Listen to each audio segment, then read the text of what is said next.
Hello everyone, my name is Imran and welcome back to our channel. In this tutorial we are going to talk about how to add iframe in WordPress using Elementor. An iframe is like a mini window on a web page that shows another web page. In WordPress with Elementor, you use iframes to easily bring content from the other sites onto your own, making your page look awesome. So for this tutorial I'm going to create a new page. Just click on this option. Once we end up over here, we need to create a section first of all. So I'm going to create that over here.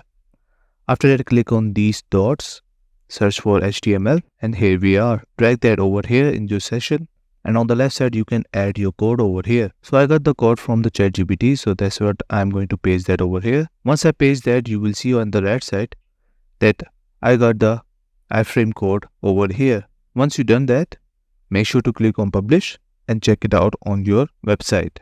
So that's it. This is all you need to know how to add iframe on your WordPress using Elementor. I hope you like this video. Please subscribe. Bye bye and take care.